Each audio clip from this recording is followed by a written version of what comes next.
Amun Rayay written by Passcode Yanou. Le coq se doc de Amun Rayay. Une bad momado uma der uma zero li panan zaman wakat wana bad ya kalal hamara ater le Amun Rayay kitar shibir fa patat fa taha anuke nuwapu.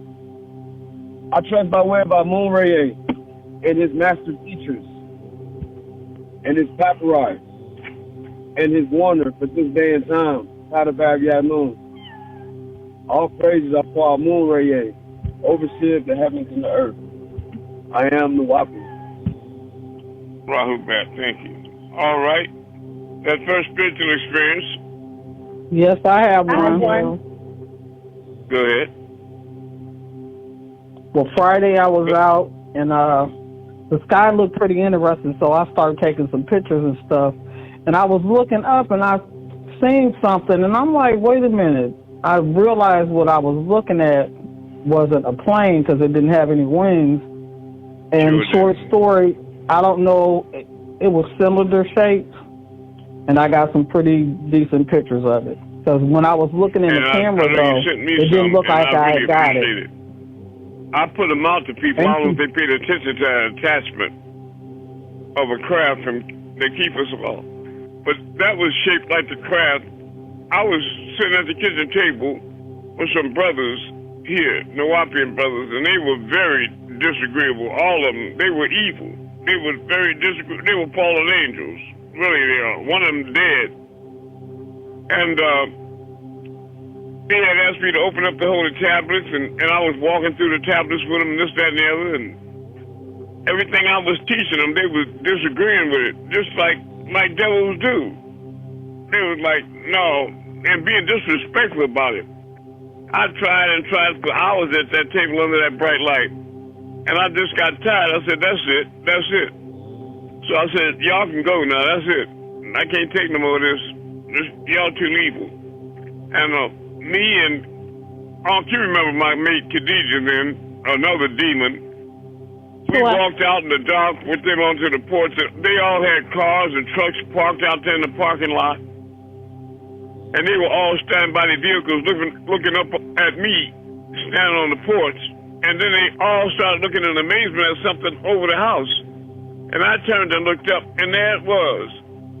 That craft you saw, Kifa Moon, it was moving across the right-hand side of the house. It was so low, it was like he could throw a rock and hit it. And so big, it blocked out the stars. And it had a row of round windows, port windows, all along the side of it.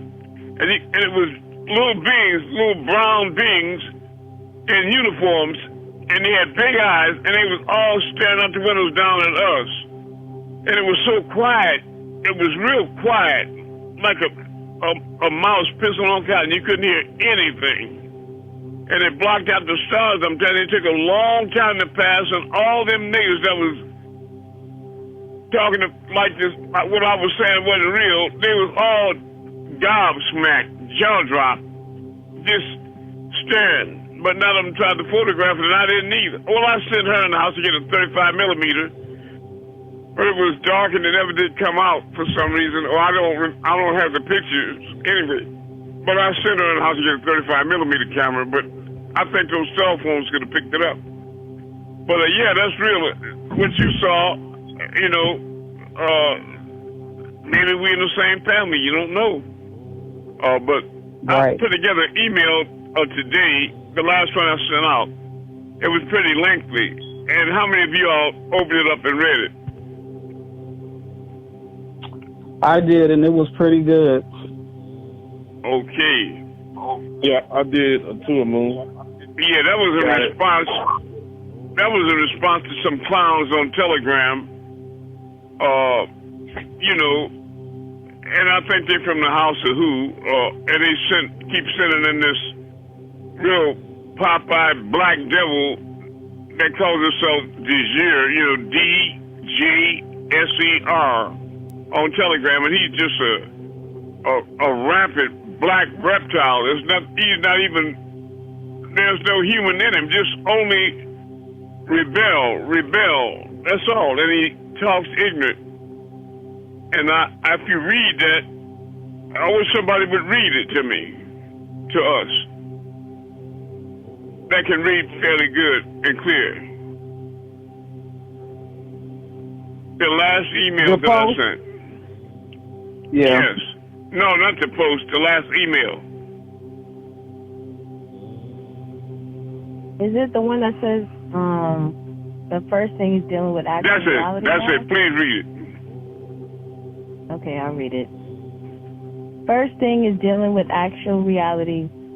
Now we know that there is far too much evidence to ignore that fact that I am evidently an extraterrestrial or something superhuman that's totally undeniable.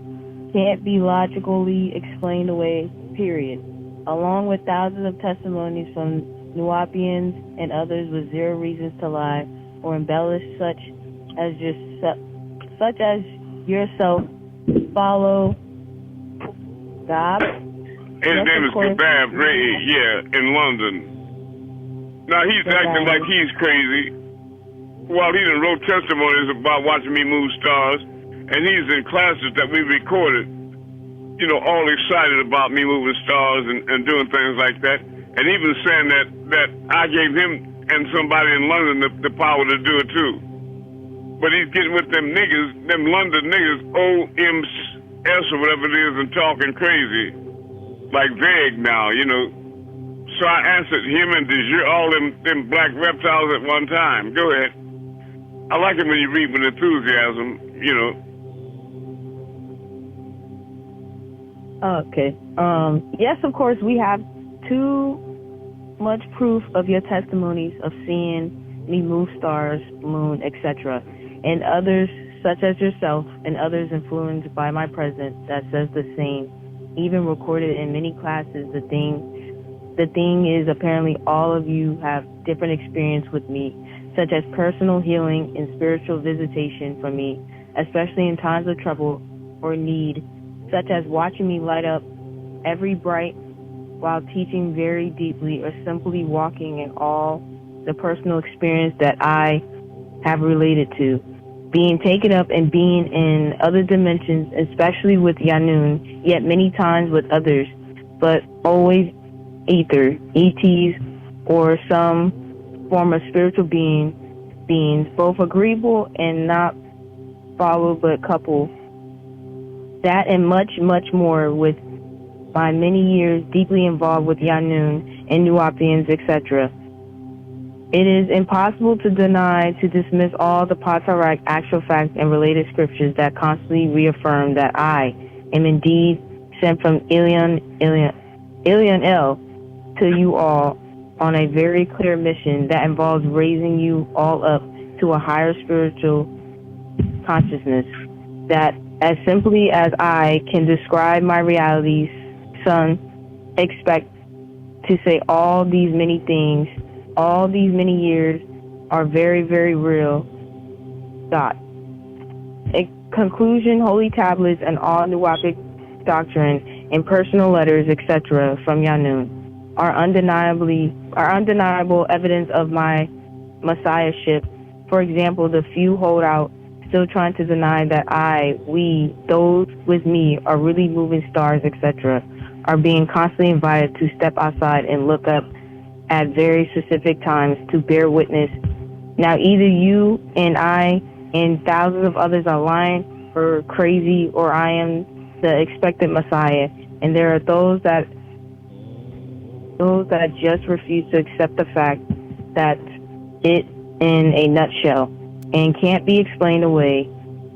See, I'm in this body and know what they know, not as does Yanun, and thousands of you are struggling to awaken. TikTok, need to okay. Authority. Amun Rayay, Asa. Messiah, stirring to the elite few, 144,000 purified souls that said, what say your brother Gab? This is Bryson Reed from Marietta. Yeah, this can be trusted. And I asked him again, what say you, Brother Gabab? Right. Lie to me again. Lie to my face. Just lie. Like you subliminally lying, and then people there are acting vague mostly, I guess.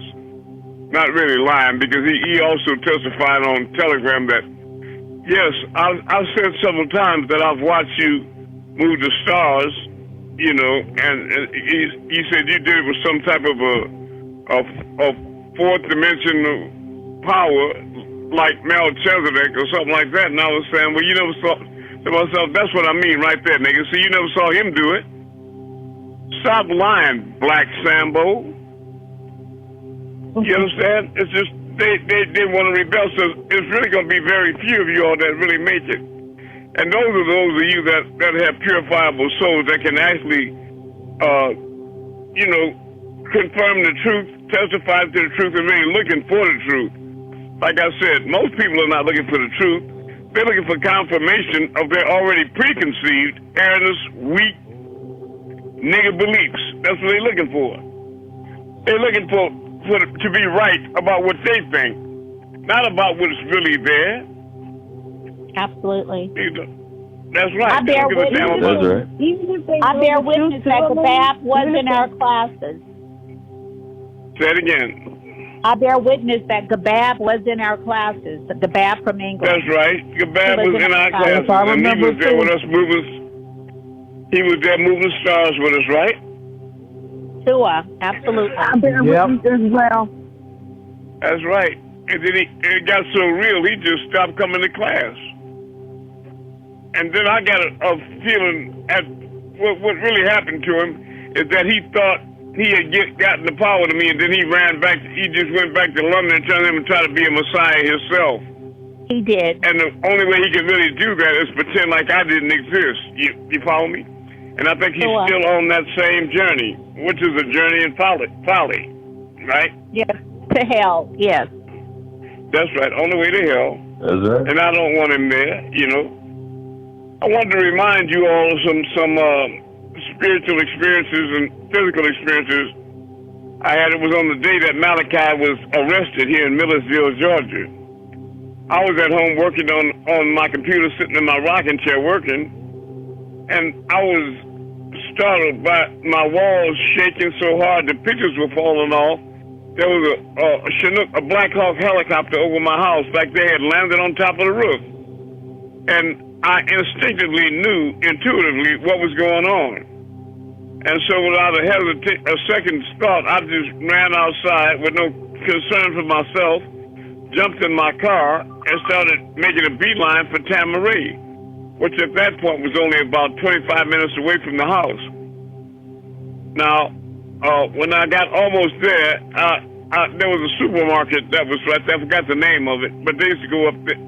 Ingalls was the name of it. Ingalls, yes. Yeah, and I saw his van, his personal van, parked outside, and a lot of sisters dressed like Nawabians, right, in their attire. And they were standing outside crying, and all his big windows were broke, all our glass all on the ground. So I pulled up and asked them what happened, and I already knew, but they told me. And so I threw them the keys to my house. I told them, I said, y'all can go on and go there and just make yourself comfortable until I get back, but I got to go check on Tamarie. They said, well, you can't get down there. They got everything blocked off. That's why we sitting here.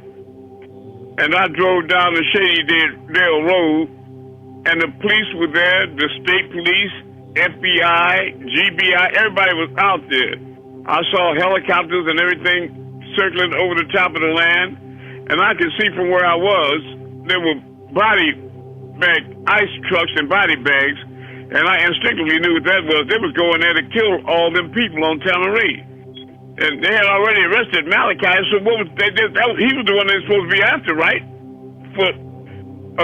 was supposed to be the accused child molester, so why were they going there to kill them with body bags? If it wasn't the doctrine that they were upset about.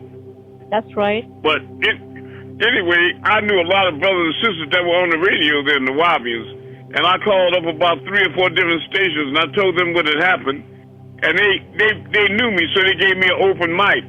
And I told everybody in southern Georgia that was a concerned citizen to please blush to Shady Dale Road, to Tamarie, and start circling them and photograph and videoing them and what have you. And it wasn't long, boy. People started pouring in by the hundreds and just going around in circles.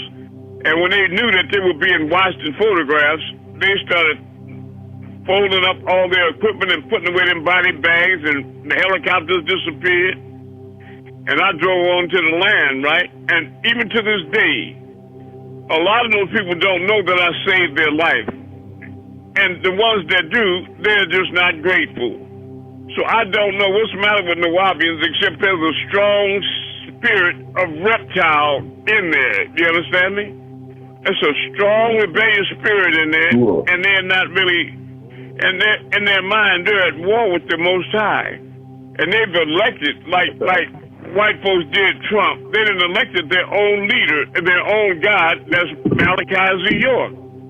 And to them, he's the utmost, the beginning and the end. He's the all.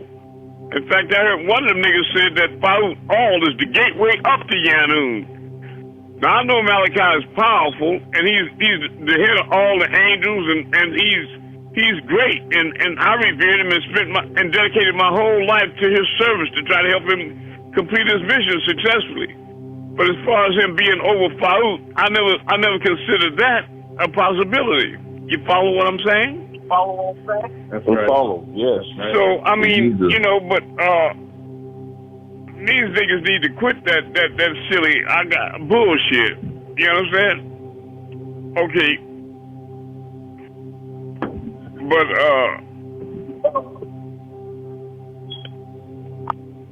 okay, I was walking with Anukas one day. She's sitting right here. And we took a walk. We were coming back, and we stopped at a place that we usually stop on a little wooden drawbridge. And I was listening to my CD player, and I just looked over across the street, and there in a clearing in the grass stood 3 Anunnaki elders side by side, shoulder to shoulder, just as clear as day, and they were standing there just looking at me. And I stood there looking at them, and then I told Anukas, I said, there's 3 elders right there looking at me. And so she turned to look. As soon as she turned to look, they disappeared. I said, wow.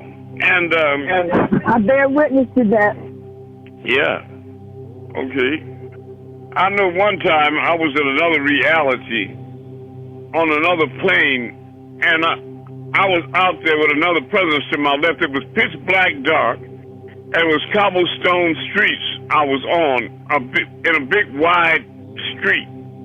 And there were a lot of crafts that were coming at me, firing at me. A lot of disagreeable beings coming in crafts, firing at me.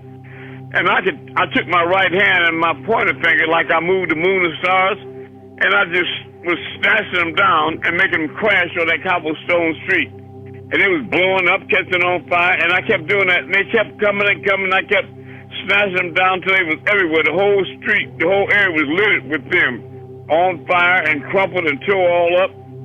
And I was go do that as long as they came. I was going to tear them up as long as they came. And when the last one finally came and I was waiting, then I turned around, looked to my left, and in the dark, standing on the sidewalk, staring at me was Malachi. Wow. And when my eyes hit his eyes were my eyes, looking back at me.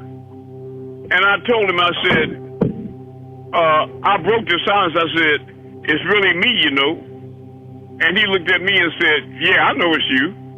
And turned around and ran into the dark, disappeared into the dark like a scalded cat, you know.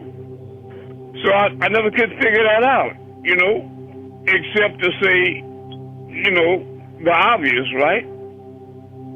He was the leader of them, you know, but wow.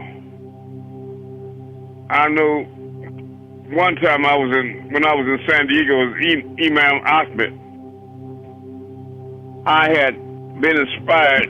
He asked me to open up a bookstore there because I had a 2-bedroom house on the side of my home on Hilltop and Raven, on the corner of Hilltop and Raven in San Diego.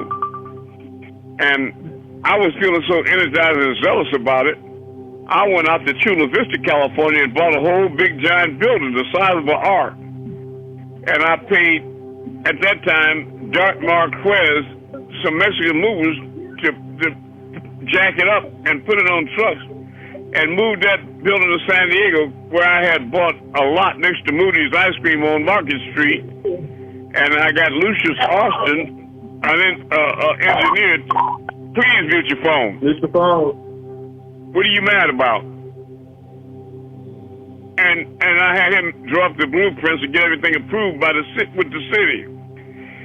And so I had everything leveled. It took tons and tons of dirt to get it leveled out and get everything ready. So I had the building on those big trucks driving to San Diego. And the white devils are just like the black ones. And true to their nature, before they could get to the borderline of the city of San Diego, the city council got together and made an announcement and had it all the radios that they had just declared there was a moratorium banning all move-ons into the city of San Diego. Do you understand me? Right then. So I had to instruct Dartmouth president to take and move the building to an interim spot. And so they moved it to a big vacant lot right outside of Chula Vista on the San Diego border, right? And I'm saying that to say I was in my living room at home with a lot of answers, and then I heard a knock at the door. It was dark, so I went to the door. I looked out. It was a brother standing there, a tall brother with a white jalabia on. Answer, obviously, from New York. And I had star jasmine plants I had planted. It smelled so heavenly out there. So I opened the door, invited the brother in, and we embraced and talked and all the stuff. And he stood in our big favorite long black recliner chair by the fireplace. And I had a zakat jar that you donate money in on the TV. And he stood up and put a $20 bill in there.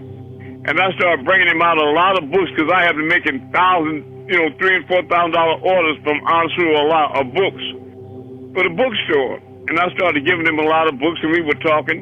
And as time passed, something shifted in my nature. And I told all the brothers, and I told him, I said, look, let's get up and go get busy. Let's go. And so we all went out to the car, him with me. I should have just said, just make yourself comfortable, brother, and sleep with us and what have you. But when I was driving the car, he started asking me, can you drop me off somewhere? And I thought to myself, you came all the way from New York and it's pitch black and you don't even know the city? Drop you off where? And he kept saying, well, turn right here, turn left, turn there, and keep going, like he knew exactly. So I did that until I was lost. And he said, this will be fine. And I pulled up to a beautiful grassy hill, like there was a slope going up. And he said, all right, brother, this will be fine. I'll check you later. But before that happened, it was still daylight the next day, I think, and we drove out to Chula Vista, and I was standing next to him on his right. And he was standing at the building, looked like he had his eyes watered up. The building was up in the air like Noah's Ark. It was that big. And he said to me, without even thinking, he said, I really think you're doing a great job, Ahmed. And he said, Malachi told me to tell you you're doing a great job. And I said, okay, yeah. And anyway, when he got out the car that night, he started walking up that grass hill into nowhere. And I was thinking, where is this brother going? And when he got to the top of the hill in the dark, all of a sudden, all kind of lights showed up. A lot of lights, different colored lights. Like those lights I tell y'all, I get caught in sometimes. He was in those lights at the top of the hill, and he turned around and smiled at me with them big white teeth and waved, and turned around again and disappeared into them lights. Now that really happened. Now these niggas can keep talking about I'm lying, I'm making up stuff if they want to, but may the liar go and burn in hell. You understand?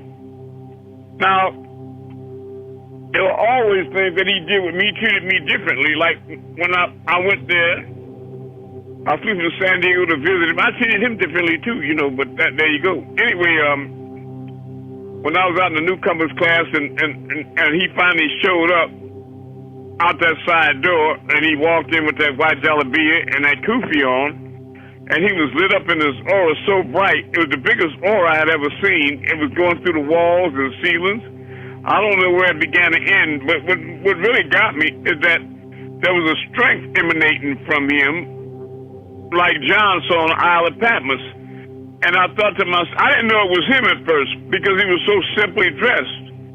And I was expecting to see him like in royal, regal, like on the true like pamphlets, sitting on thrones and this, that, and the other.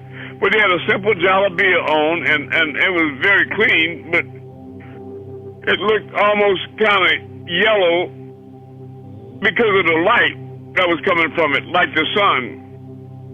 But there was a strength coming from him that looked like it was, if the 18-wheeler would have hit him, his feet wouldn't even slide. It was like when you were a child walking on the railroad tracks in the hot sun, you saw that heat coming up off the tracks or something.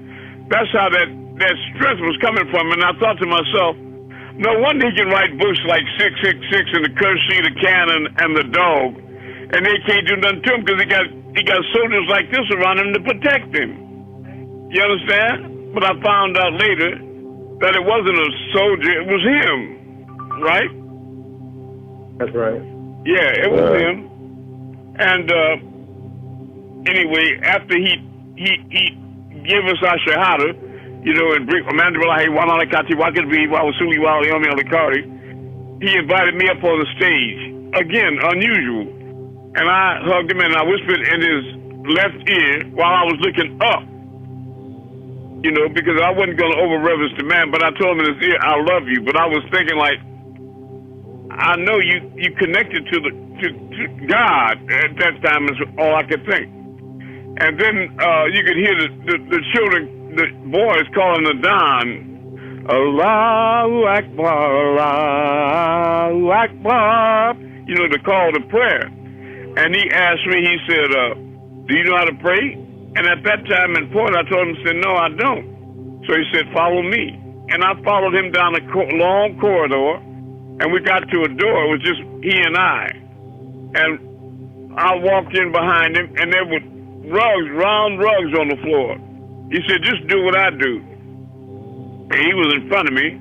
And we went down in all the positions and sujood, finally in prostration. And then when it was time to get up and Jal sat, you know, I was shocked because the room was gone.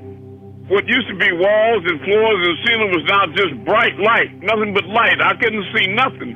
I stood up and was scared to move my feet. I was terrified, and I was an ex-armed robber at that point.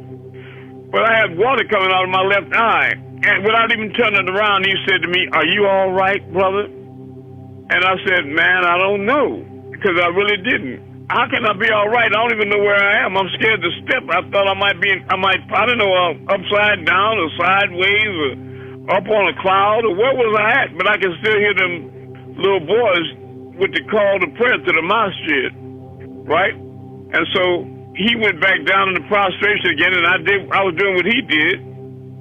And then when we raised back up in the Jalset, man, I was praying to the real Allah to make this room come back for real. And when I opened my eyes, boy, the floors and walls and ceiling, everything had come back. And so I stood up and started looking at my watch. And he said, don't worry, things like that happen around here all the time. And I was thinking to myself, not to me. You know, so I was trying to figure out what time the jet leaves so I could get back to San Diego before the room disappeared again. You understand? And while I'm serious, and while I was on the jet, they had a movie playing called On Golden Pond, right? And I was taking pictures down at Manhattan, Staten Island, and all that out the window. And I was looking at the movie, and I noticed everybody on the airplane had craned their necks and was turning around staring at me. And I got self-conscious, so I started looking at myself. I went in the bathroom, I checked my, nothing, not even lint. out of place. So I just kept looking at the movie and ignored it. So when I got back to the San Diego airport, I was getting my bags and going up the escalator, and a lot of answers were there to pick me up in a van.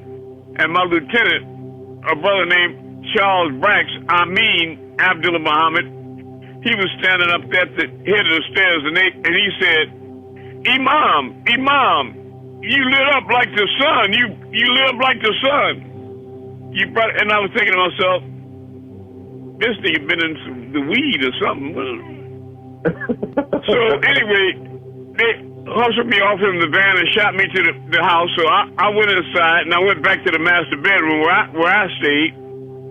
And it was almost twilight, so I went into the bathroom and I'm sitting on the throne, right? And it was just about, it was evening, it was dusk. And I had walled the whole wall over in mirrors, designer mirrors, if y'all remember back in the days, they used to do that. And I was just staring at I was looking at those mirrors, but then I saw myself, I was lit up like a light, and I said, that's what they were standing at on that jet, right? I said to myself, trying to explain it, I said, oh, when he hug you, it must get on you, right? And then by habit, I have $100 zigzag paper in my pocket and was rolling up a Colombian gold joint. I'm not going to lie to y'all. And then I took my pick out and I was looking at that light in the mirror, and I flicked the light to joint. As soon as I lit it, pop, the light went right out. And I said to myself, they must not like that, right? And I found out later that is anything that disturbs the peace of your heart is a sin to you. You understand? Right. But I did everything I was supposed to do, like shave, my body and all that, and I did all the rituals and everything. But yeah, that was a real wild thing. Another thing he did is that he was telling us about the Empress Verdiachi of the Washita, how they were indigenous to this country before the white man came, and that she owned all the land, the Louisiana Purchase from the Gulf of Mexico to the Canadian border, like a third of the country belonged to her. And he made me the Nubian ambassador to her, and so I used to make trips there to her to visit her. And I know one day I was sitting in her living room, and her grandson and my son, Suleiman Abdullah Muhammad, and he's passed away since then. They were sitting on the couch across from me and her, and we were talking, and she was on my left, and I turned around to say something to her, and I saw an aura around her in the dark, in the twilight dark in the room. It wasn't really light, and I never saw an aura like this before. It was like a carousel. It had like a lot of little spots, like dimes and quarter size, nickel size, and it was like blue, yellow, orange, all kinds, and it was moving around like around her head like a carousel. And I said, Empress, I see an aura around you. And she said, look at me. She said, oh, you can see it? I said, yeah, I'm looking right at it. She said, most people can't see it. I said, yeah, I can see it. And I know why he had made me the ambassador, because I'm an Indian too, you see, a black Indian. All the indigenous people here were Indians. In fact, there were 9 black presidents here in this country before George Washington was president, and Hanson, John Hanson was the last black president. Don't believe me? Check it out. Research it. There was 9 black presidents here, and they don't want to put it on the internet anymore, but you can still find John Hanson, right? And he sent me out there because he was writing a book called Return of the Ancient Ones, and he wanted me to go out to de Mundo or whatever, to go out there to the mounds, right, and photograph all that. So she took me out there to the mound, took us out there to the mounds, and I took pictures all up on the mounds that the mound builders built and all that, and he put all those photographs in the book. Also around my house, around the corner from the house, the building I was living in, the community, there was a brother that used to always be sitting out on the porch. And this brother had a hydrocephalic head like Yaqub, a big giant head, just like Yaqub in the book with the double brains. And I was driving down the street. I pulled out with my camera one time, and I asked him, I said, brother, would you be offended if I took your picture? And he was asking me why, and I told him and all. And he said, no, go ahead. And I took his picture with a Polaroid camera, and I sent it to Malachi, and he put it in the book, right? But I used to go and visit the Empress all the time. And one time, Malachi told me, he said, I want you to go there and buy a house to Monroe, Louisiana, buy a house. And I would do anything he said, but I was thinking about that. I got property in New Orleans, and a family in New Orleans buy a house there. You mean, and I'm thinking, you the one got all the money, brother, so you what do you mean just go buy a house? You just, what you doing? You testing me or something?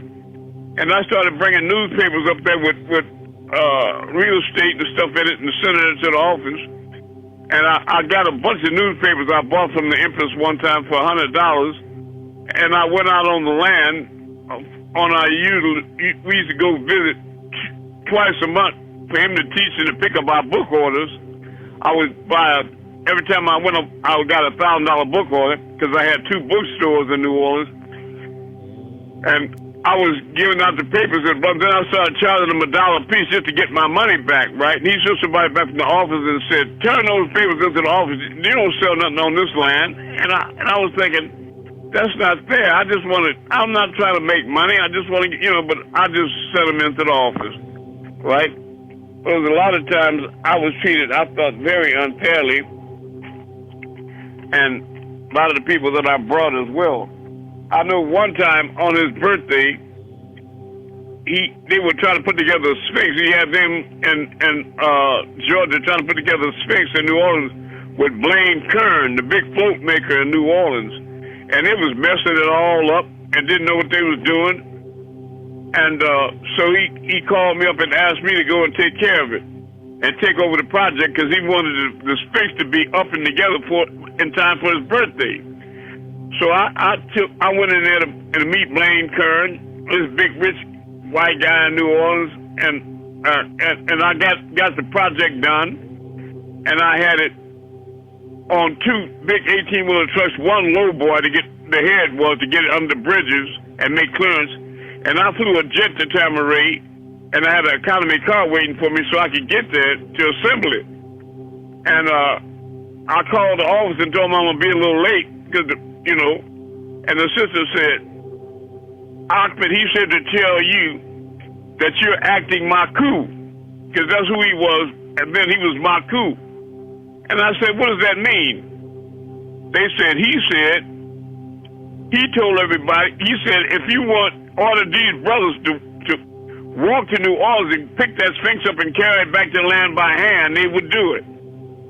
And he said that he told everybody on the land not a foot to lift or a hand to move until Ahmed comes through the pylons. And so I got in that little car and I started breaking the speed limit to get there. And I ran through the pylons, and there the trucks were there parked, and we had already built a concrete foundation.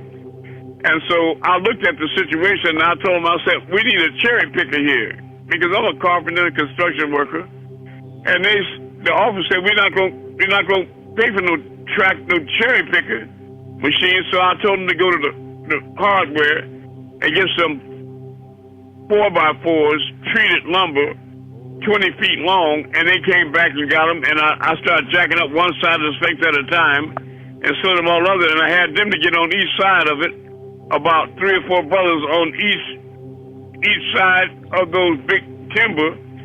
And then I told the truck driver, I said, when I tell you, I want you to drive out from under them when they lift it up. And he was saying, that can't happen. They can't pick that up. And I said, don't worry about it. That was after I told him that I was there, and he sent Makeen out, Black Makeen, with a bag of money, the rest of the money to pay the truck drivers, about $8,000. And I was getting ready to count it out to the driver, and Makeen said, why don't you let me count that money? You don't know how to count no money. And I was saying, here's another black-ass devil. Nigga, I done counted more money than you ever dream about in your wildest dreams, nigger. But I let him count it. I was just watching to make sure he didn't steal none. And I paid off the driver. Then I told him, I said, all right, now y'all, let's lift. We got to do this in coordination. And I told him, I said, lift. And they lifted it up about 6 inches clear in the bed. And I told the truck driver, I said, now drive out from under it. And he said, are you sure? I said, go ahead and drive. And then when they had cleared the truck, I told them, I said, now step. Everybody stepped, and they stepped till they got even with the foundation. And I said, now I want y'all to step left. Take one step left. One step. And they step till we got it right over the foundation. Then I told them how to lay it down, all of them in order. And then when they did, we pounded those big timber out from under it, and I crawled inside. I asked them to go and get me a 22 caliber ram set. It's like a big nail gun that shoots 22 caliber spikes. And I started nailing the Sphinx down to the foundation so that it wouldn't blow in the wind or whatever, you know what I mean, to make it tight. And I was working on the saw bench I had them put together for me, and he had 300 brothers there come to help me. I got pictures of it, big giant pictures of us. And when I looked, everybody, I turned around, they was all gone. They had ran up a hill. That hill was never there before, right? But then I started following them up the hill. I unplugged the saws and all that. And they was all up there. He was teaching up there. On this particular day, he was standing next to a Mercedes-Benz, and it was beige in color. And he had a big pleated shirt on, silk shirt, exactly the same color as the car. It was pleated like the Three Musketeers. And if y'all know Malachi, he's not a muscular man. But this guy was big muscles like Arnold Schwarzenegger. He was muscle man he was. And I was, what? And he was teaching. He looked over the crowd. He saw me coming, and he just hollered. He said, I don't care how bad you are. And I was thinking to myself, what are you talking about? And so he told everybody to leave. And there was a couple of brothers like Sadat, and they didn't want to go. He said, go on. And so he and I were just standing up there on top of that hill looking down at the Sphinx. I hadn't had the paws on yet. And I think I already had the head already on. We had to erect scaffolds. But I did that project with manual labor without machines. And I was standing next to him, and I told him, I said, you know, them sisters in the office, they cost about $3,000 extra because those trucks were ready early in the morning, and they wouldn't go leave the bay until they got the rest of their money. And they just wouldn't send the money. And when they sent it late like that cost about $3,000 extra. And he turned to me, he got so mad, he looked at me, he said, you think they gonna tell me when they mess up? And I was thinking, who the hell are you hollering at? Who you hollering at? That hurt my feelings, right? So I stopped talking, and I started walking back down the hill toward the Sphinx. And he called me like he always did. He said, Akbar, but I didn't turn around. I just kept walking. I said, I'm gonna go finish this project for your birthday, but I never did turn around. He kept calling me. But he was hollering at me kind of bad. Anyway, when that saving days came, I brought everybody from New Orleans, about 13 people with me. And they were all talking about they needed a truck to, bring soda pops and books all around the land and everything to all the booths. So I gave them $600 to rent a van and a couple of vans, and they were running around doing all that. And after his birthday was, and then he pulled up, a limousine pulled through the mutual phones. A limousine pulled through. It's a reptile here. A black limousine pulled through the pylon gates, and it was a very hot, bright summer day, and it stopped in front of me. And the back door opened up, and it was him sitting on the back seat, and he waved most of me to get in the car. And I just looked at him, and I don't know what happened right then, but I just wouldn't get in the car with him. I don't know why. And I was thinking maybe it's because I knew he could read minds or this, that, and the other, and there was a lot of things I really wasn't satisfied with. Please mute your phone. Devil, you can do that. And so I didn't want to get in the car. He sat there a long time until he finally closed the door and drove on off. And everybody was telling me, man, you know who that was? You should get in there. And I was thinking to myself, well, nigga, you get in the car with him. You understand what I mean? Right. You don't know how he's treating me. Anyway, when they got through, the office called me up on my cell phone and said, Mr. Dennisburg, we got your $600 in here. where do you know, come pick up your money. And I told him, I said, no, tell him, I said, he can have that for his birthday too. Because I gave him a $1,000 money order and a card, you know, and, you know, I had a picture of me as a baby in green light holding the lamb. It's a real picture. I was a baby holding the lamb, a little stuffed animal, the lamb, and I had it on under his throne, and I said, you on your throne and me on mine, right? And I put a $1,000 money order in that. But I gave him the $600. And then I found out later that he had come out with a new holy tablet, a hardback one, because the softback has some mistakes in it. So they asked me, so I called up the office. I said, don't worry about the $600, but the holy tablets was $100. I said, I would like y'all to just let me have one of those $100 holy tablets instead. And you know them niggas told me no. They told me no. And I was thinking to myself, are y'all devils or what? Right. I'm serious. Y'all the devil. Yeah. Yes. Can I ask a question? Yes.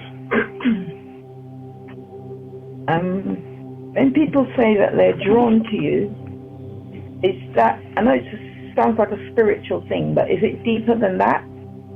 When they're drawn to me? Yes, deeper than that. No. Okay, go ahead. Yeah.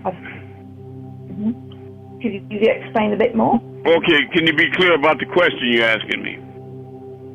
Right. So sometimes people say they're drawn to you for whatever reason. So I'm wondering, is it a spiritual thing or is it deeper than that? Yes, a mass heat power. Just like when I talk, it's a certain tone to my voice. If you were in this house with me and you were way in another room, you could hear what I'm saying even when I'm whispering. But a mass heat power is this. It's the voice of many waters. When I say things, people in London and all over the world hear me, believe it or not. Yes. And one way or another, they hear me. Like when I move stars, they see it all over the world. It's like that. Right? That's right. That's the kind of power that Malachi had in chapter 6, chapter 10, the mortals. Right? When he was told by Melchizedek that he's going to be the Al-Kut, the guide to all humans, and all this, he was wondering, could he do that? You know, and they all started flocking to him. He thought he was going crazy, you know, and all that. But yeah, that's right. That's very observant of you, sister. But, yeah, there's a lot of, you know, and I'm confused. But like Malachi used to always say, what does a man have to do to prove his divinity, right? Mm-hmm. Do I have to heal cancer and AIDS and move the universe and turn hurricanes around? Or what do I have to do? You understand? I mean, You're doing what it. else? Yeah, I do it all the time. And I'll do it That's again right. tonight. What I'm saying, then they'll turn around and start acting like they don't understand. I know one of the letters he wrote me from ADX in Colorado, he had still clipping out the newspaper, and it was of a band, and the leader of the band was named Roger. And he wrote on there, I'm not going to mess up. I'm not going to mess up. I'm not going to mess up again. And I just laughed because he was talking to me like I'm the band leader, Roger, and that I wouldn't go mess up again. Like I was the one getting his glasses for him and all that, you know what I mean? And I went to this vision place, and these people knew Malachi, and this is my second pair, because he said he had gotten some kind of altercation and somebody broke his first pair I got him. And I ordered glasses, and when it was time, I had to get them there in a certain time, and they had put them in a female frame, right? A woman's frame. And I said, that's not what I picked out. And they was talking about, yeah, Malachi's you always the devil and all that, and I had it out with all them white people. I said, y'all the porch monkey devils, y'all the demons, and all this, that, and the other. I used to always defend him, right? But I didn't want to send those women glasses because I thought he was going to be thinking that I'm being nasty, like, you know, retaliate, you know, being nasty in some kind of way, and I wasn't. But yeah, it's been some strange things, strange activity. like the time that he was appearing in court in Millersville, and I got on the cell phone and on the radio station, and I told all of the Wabians all over Middle Georgia that to come to the court to show support for him, because I wanted to show them white people that he wasn't alone, that he wasn't abandoned, that we cared about him, right? And it was thousands of the Wabians there when I got there. And so I walked upstairs in the elevator to the second floor, and there was Rochelle and Nasir and all them people in the office. They standing outside the court talking about Ahmed. Can we go in first? And I looked at them sisters. I said, no. What? What do you mean first? You know. Anyway, I walked in the double doors, and the courtroom was completely empty. But I was going to sit down, but I was drawn to the swinging gates, the petition. So I walked to them gates, and I just froze and was staring back at that door way in the back. And then the door busted open. It was him, dressed in that dark blue suit, navy blue suit, and he was handcuffed in the front. And his eyes were locked on mine, and he started walking toward me real fast. And when he got right in front of me, without no police, no guards or nothing, he looked up into my eyes, and I was shocked because his eyes was nothing but jet black holes. Jet black, like I was looking into the void universes or something. And he was just gritting his teeth, and his veins was on his forehead and all that, and I didn't say nothing. He didn't say nothing. Then the lights came on, and I heard a lot of people talking. I turned around, the whole courthouse was full. All the seats was full, everybody was talking, and I thought it was strange that they didn't see what just happened right there. Just happened in broad daylight, they didn't see none of that. And he went over to where he sat down, you know, with Kathy and all this, and his attorneys, and I didn't have a chair empty, so those disrespectful little black devils, I just walked down the aisle, put my back to the wall and slid down the wall and sit on the floor in my suit till he had recess, and I went to the bathroom, and Dr. Bright, the gynecologist, he got a beep at that time and said he had to go deliver a baby. He said, you know, they disrespectful and all that. You can have my seat. I'm sitting next to Dr. Kimbrough, Robert Kimbrough, internal medicine, right? Another good friend of mine used to come over all the time. And so I went and sat down next to Dr. Kimbrough, and he started talking about he wanted me to introduce him to the Empress of the Washita so that he could make a deal with her to start ordering computers and things from out of the country cheap. And he didn't want her to charge him no tariffs or nothing, and we could get rich selling them to universities and things. But I wasn't listening to him. Some kept telling me to turn around, and I didn't want to do it. So because I had enough, I had seen enough for that day. But I turned around anyway, and there was Sheriff Seals sitting at his desk on the other side of the petition. He had turned his head all the way around like on The Exorcist, you know, and was staring at me with them same black, empty black holes in it where his eye is supposed to be. And I got all messed up. I started talking like a duck. I didn't make no more sense. I was confused about everything. But really, I've had a wild time with Malachi. And that's just some of the things that happen here on Earth and off Earth. But I've had more off-world experiences. And most of them had to do with him, but a lot of them had to do with other beings. And here recently, it's been white ones. I was in a fight with four of them the other night, and I killed one of them, shot him in his head, and when he dropped, some little mink-looking creature bigger than a squirrel was eating his brains up and making his head get smaller and smaller, while another was walking after me with a stick, tall white guy with a double plastic bags on it, like he gonna smother me, and I was messing them all up, but I don't have no fear of them, really. I just be fighting them, that's all. I fight evil wherever I see it, even in the spiritual realm, you know. But I fight for you all, like Malachi said.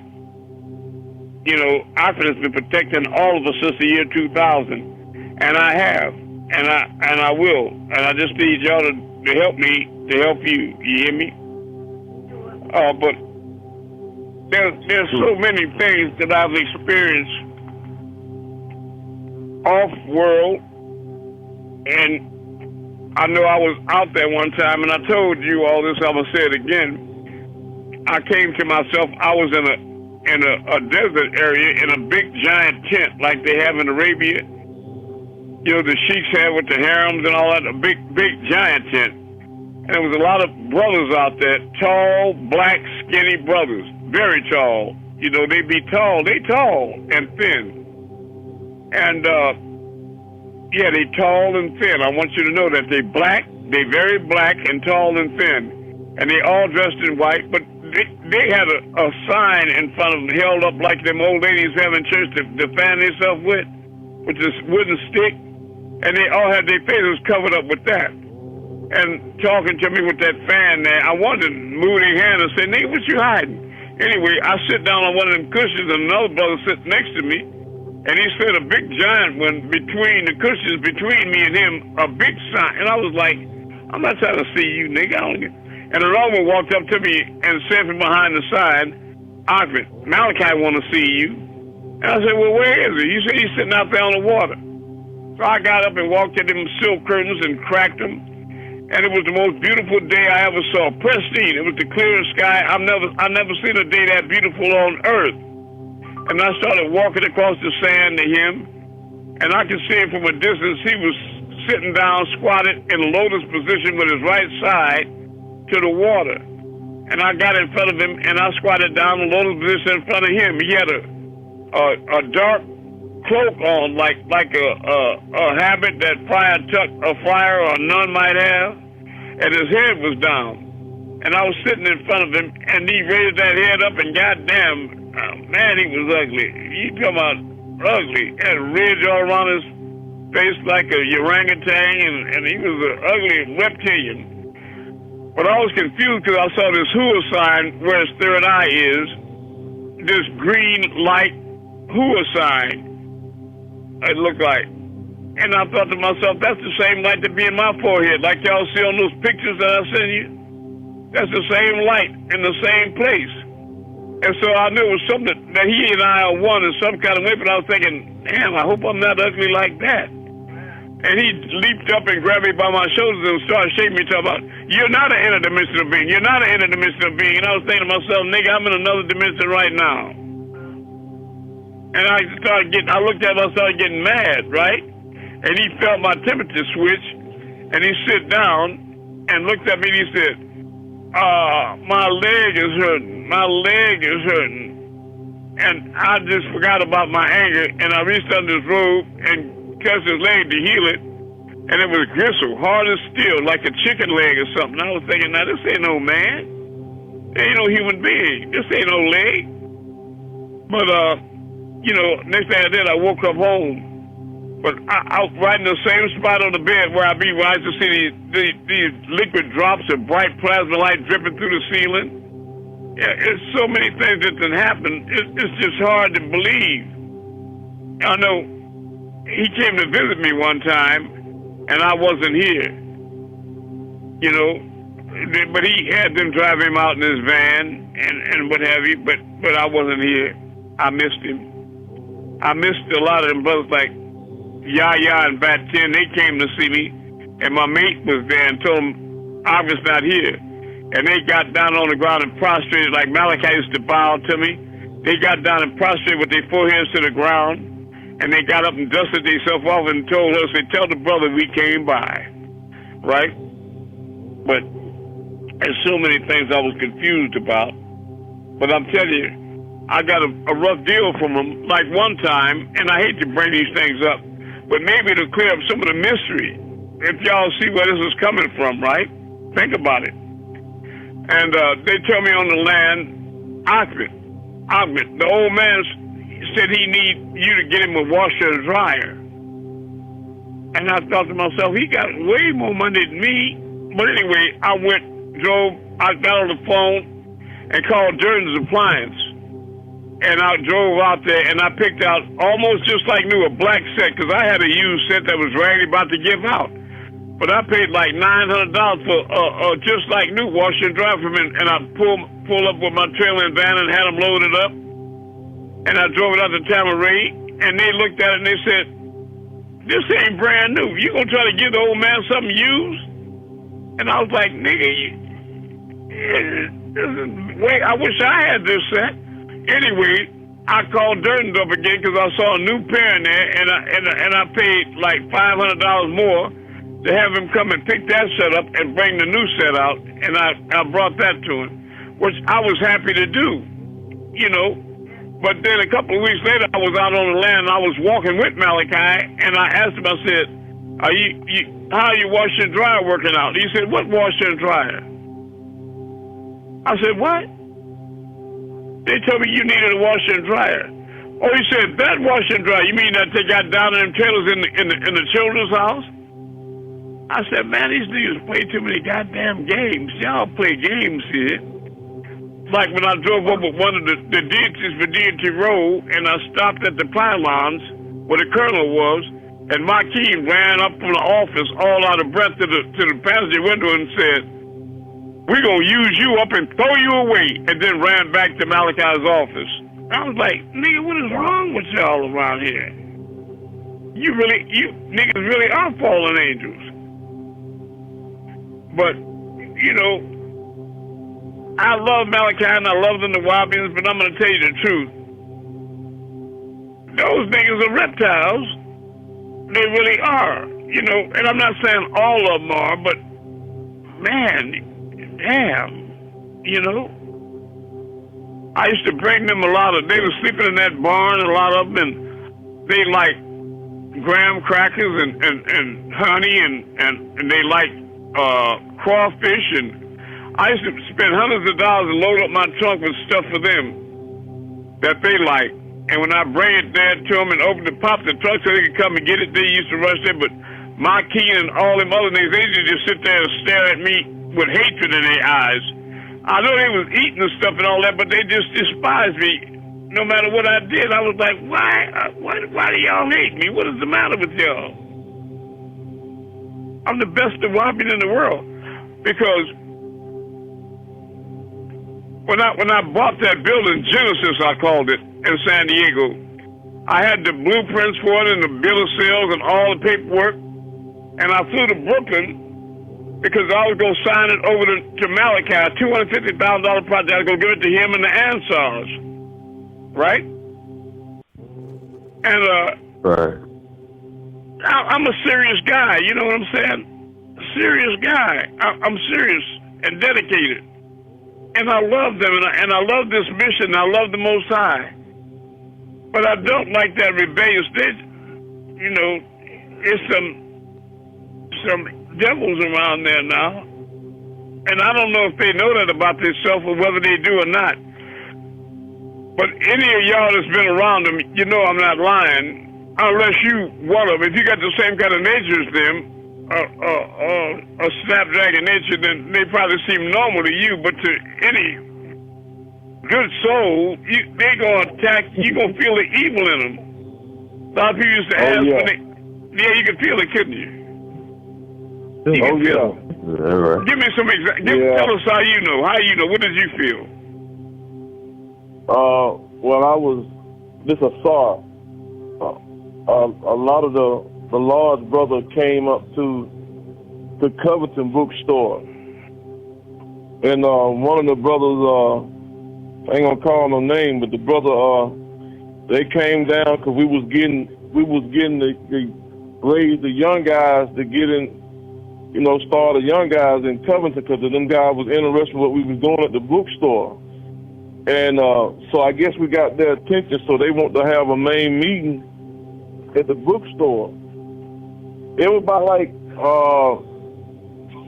20, the guys from the Blue Lodge came there to the bookstore, and we had it set up like a round circle in the building, so we can sit down and discuss what we was trying to do, and they was proud how we was moving and getting the youth interested and start a young group. Well, when they got in there, one of the main guys came behind me, stood behind me, and I'm like, everybody, he was the main guy talking, and he stood behind me. I'm like, why are you standing behind me?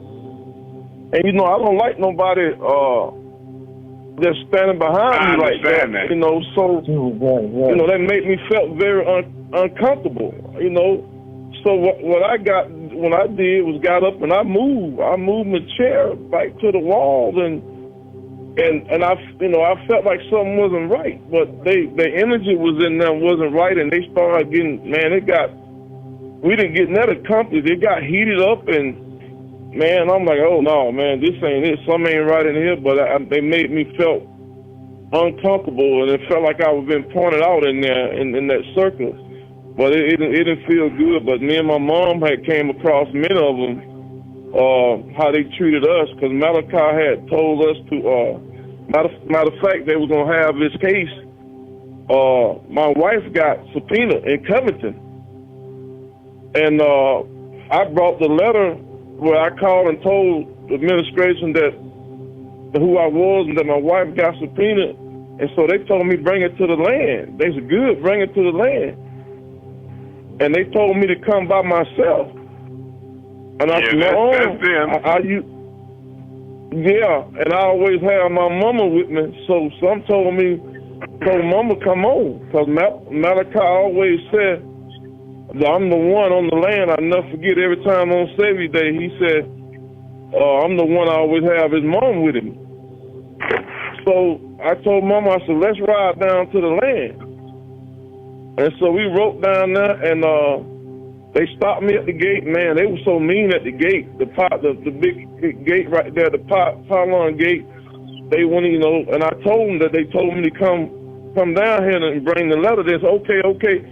And so they had me drive on up. So we drive on up. We stopped right there at the little cart where they keep the little train cart thing right there at the little gate right there.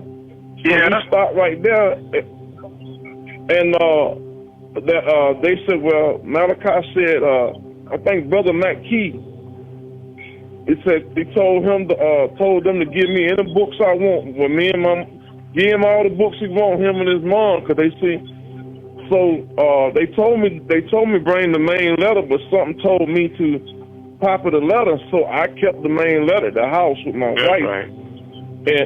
And I made a copy. I gave them the copy one. I wasn't going to get them the original because my wife had to have that if they were going to have the case. But I tell you what, Amun, when they got that letter, somehow they moved the case from Covington. They wouldn't have the case. When they found out that it was New Orleans State and Covington, that one of them had got subpoenaed, they moved the case. But, man, they was giving us book. All of a sudden, the book was stopped giving us book, and they were so mean to me and my mom. My mom on the phone, she can vouch for that. I believe it. But let me tell you, man, I used to be in class, you know, and Malachi would stop and say, Ahmed, I need you to give me the Ranthia book or Return of the Ancient Ones from the Empress. And nobody could get it. He would say nobody could get these books, and I would always get them, and he would ask me, where my book at? And I said, it's on the way. And I would bring them to him and give them to him and things like that. But there was a lot of times I got messed up with them people, no matter how much good I was doing. They just didn't. Like one time I was walking, and Hotep called me on the cell phone and said, the old man asked me to ask you that the Eastern Stars and the Masons and the Shriners need carrying bags for their books and all their material. And would you get it? And so I called them and ordered about $1,500 worth of that stuff or more, had emblems put on them and all that, and I had them delivered to the Macon bookstore where Mental Hotep was.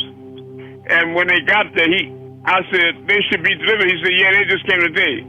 And I said, Mentor, look, when we go to the meeting, can you, and he was a Mason, I was a Shriner, I said, can you meet me outside and let me get just one of those red bags for me as a Shriner?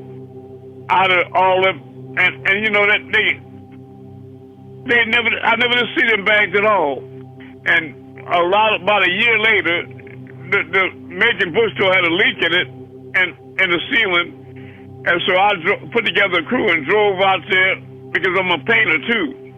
And I bought all the paint and all the equipment, and I started painting the whole side, and I fixed the roof, and we did all that. Well, it was a big a lot of work. I spent about a couple $1,000. And it was a big tarp in the middle of the floor. I don't know what was under, so I got curious and raised up the tarp. And there was all them cases of them Shriner and Mason and Easter Star cases was in there, and they was all wet and mildewed, you know. And I asked him, he said, well, the old man said that he did. I said, what? So because I asked for one for myself, y'all throwed away all of the, man, y'all some evil. Man, what's wrong with you niggas?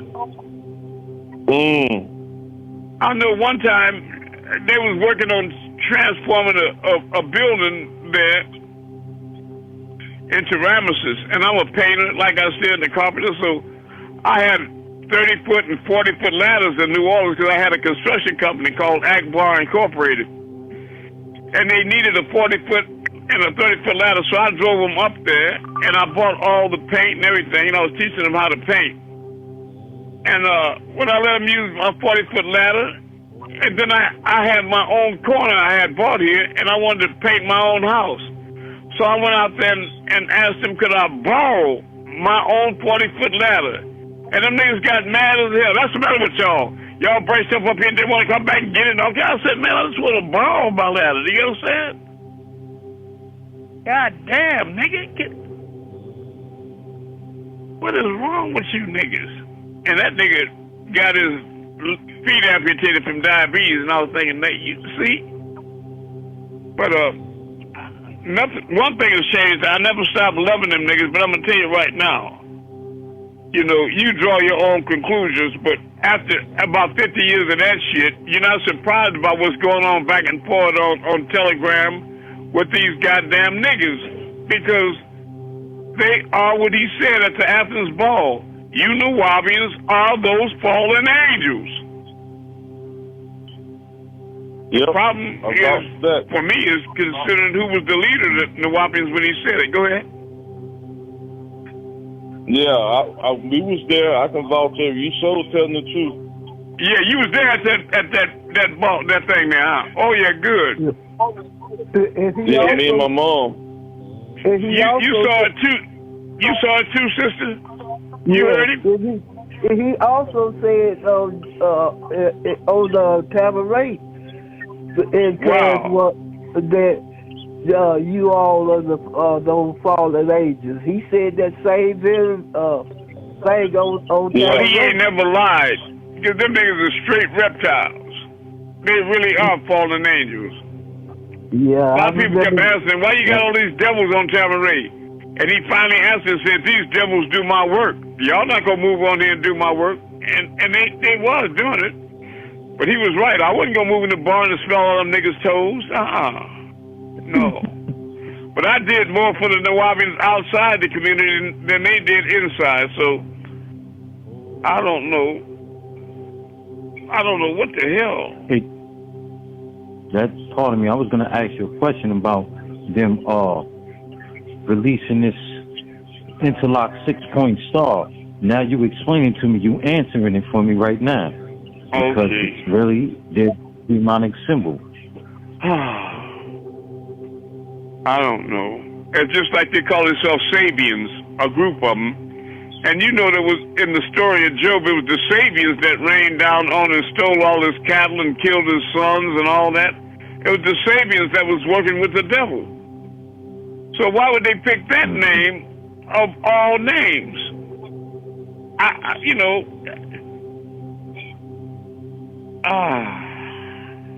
It's 10:28. They are, that's all. It's 10:28. Okay, time to go outside and perform miracles that they'll never believe. Or they believe, but they'll never accept. Let's put it like that. So we just got to start raising the people from outside the Nawabians, that's all. Because them niggas are stiff-necked. And I know I keep putting out and messaging, like many of you all, that I move stars every night at 10:30 p.m. Eastern Standard Time. Exactly. I move things in the sky. and for them to go outside and bear witness. Now, either they're not going out there because they don't want to see it so they can keep being damn devils, or they're going out there and seeing it and just ain't gonna never, ever admit it. You understand? Yeah, that's right. That's right. Moon, I've got the moon. Yeah, we understand. Yeah, the moon is really bright tonight. Okay. It's a big ring around the room. A moon. All right. Yeah, okay, there's a big and I ring wanna around say, it. I want to say on March aura, the 2nd, on March the 2nd, there's going to be a lunar eclipse with a big giant red moon, and I'm gonna perform some serious miracles with that moon on that night, March 2nd. Right? So get everybody out there. All right, in London, I'm going to make that moon raise up in the It'll be on Tuesday. Yeah. Again on Tuesday. Okay. I'm going to raise that moon up in London. Name of Amun Rayay. That's tomorrow. Moving up. Oh, is it? Oh, Yeah, man. Okay. the second tomorrow. All right. Now, wait a minute. In London, you see it going up? Yes, I can. Okay. Please say what you see. Now, come down in the name of Amun Rayay. Moving down. All right. Now, go in a circle clockwise in the name of the Messiah. Going in a circle. All right. Now I'm gonna put your face in the moon. You're gonna see your eyes and your mouth talking while it's moving.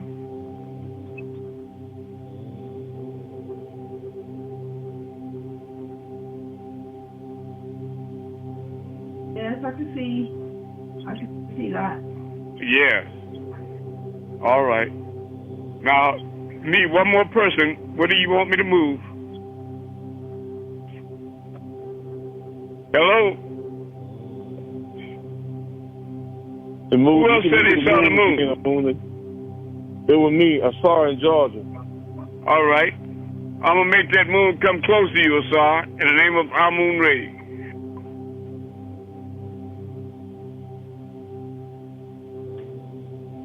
Oh, yeah, it's coming. And I still see the face, too, Amun. Yeah. Now go back out in the name of Amun Rayay.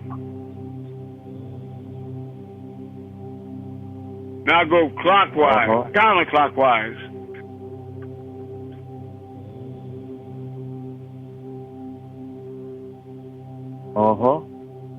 It's moving. Yeah. Now move to the left in the name of Amun Rayay. Yep. It moved to the left. Oh, Yep, moving left. And now move back to the right in the name of the Messiah. It moved to the right, too. Yeah. I want to do something. Yeah, huh? Who see a star out there? I do. All right. I'm going to make that star move in the infinity symbol. That's the number 8, but it's going to be sideways. Now, move in the name of Amun Rayay in the shape of the infinity sign. Oh, gone. Wow. What is this? Oh. Man. That's how long I'm going to let it. That's me moving it in the it's moving. infinity. I just want to let y'all know that's how long I'm going to love you. That's how long I'm going to love you. So write some testimonies and get this information out. There are a lot of good people in this world. This planet Earth is a penitentiary for wayward angels, as we were taught by Yanun. So everybody that was unfit and all these different planets and worlds and dimensions and galaxies, they were cast down to Earth. And it's not meant for torment and torture. It's really a hospital for the spiritually sick, is what it is. But it is hell, and they all gathered here, so it's a lot of damn crabs out there. I'll tell you that now. I ain't lying. There's some evil shape-shifting devils out there. You know, and Mentu Hotep is one that shape-shifted in my house in front of me, a big black, like the thing on Fantastic Four. But anyway, I love you all. I love y'all with all my might and all my heart. Nietzsche. I love you, Ramon. I love you. I love all very of you. deeply. I love and you. I want y'all to know that I love Father Babiano, and I love the Nawabians. You understand? That's right. Sure. But it is what it is. Peace.